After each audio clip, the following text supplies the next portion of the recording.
Hi friends, இன்றைக்கி நம்ம பார்க்க போகிற டாபிக் வந்து யூகேரியாட்டிக் செல். இப்போ யூகேரியாட்டிக் செல் வந்து எந்தெந்த ஆர்கானிசம்ஸ்க்கு இருக்கும்னா புரோட்டிஸ்டா, ஃபங்கை, பிளான்ட்ஸ், அப்புறம் அனிமல்ஸ்.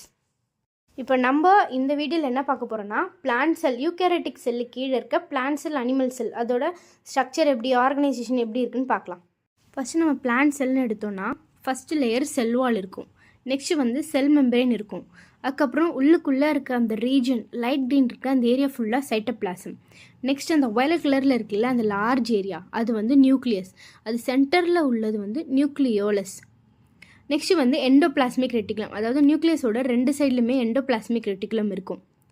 ஆரஞ்சு கலர் ஸ்ட்ரக்சர் இருக்குல்ல அது வந்து கோல்கி காம்ப்ளெக்ஸ், அதாவது கோல்கி அப்பரட்டஸ். நெக்ஸ்ட் வந்து க்ரீனாக குட்டி குட்டி ஸ்ட்ரக்சர்ஸ் இருக்குல்ல அது வந்து குளோரோபிளாஸ்ட்.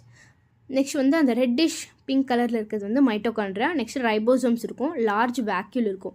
இதெல்லாம் தான் வந்து structure of plant cell. First animal cell பார்க்கலாம். அனிமல் செல்லில் எடுத்தோடனே செல் மெம்பரேன் இருக்கும். அனிமல் செல்லில் செல் வால் இருக்காது. நெக்ஸ்ட் அந்த செல் ஃபுல்லாக ஸ்ப்ரெட் ஆகி வந்து சைட்டோபிளாசம் இருக்கும். செல்லோட சென்டரில் வந்து நியூக்ளியஸ் இருக்கும். நியூக்ளியஸ்க்குள்ளே நியூக்ளியோலஸ் இருக்கும். அப்புறம் அந்த நியூக்ளியஸோட ரெண்டு சைட்லையுமே வந்து எண்டோபிளாஸ்மிக் ரெட்டிகுலம் இருக்கும். அதுக்கப்புறம் நமக்கு என்ன இருக்கும்னா மைட்டோகாண்ட்ரியா இருக்கும், கோல்கி பாடி இருக்கும், சென்ட்ரோசோம்ஸ் இருக்கும், நெக்ஸ்ட் லைசோசோம்ஸ் இருக்கும், மைக்ரோடிபியூல்ஸ் இருக்கும். இதெல்லாம் தான் வந்து ஸ்ட்ரக்சர்ஸ். அப்புறம் ரைபோசோம்ஸ் இருக்கும்.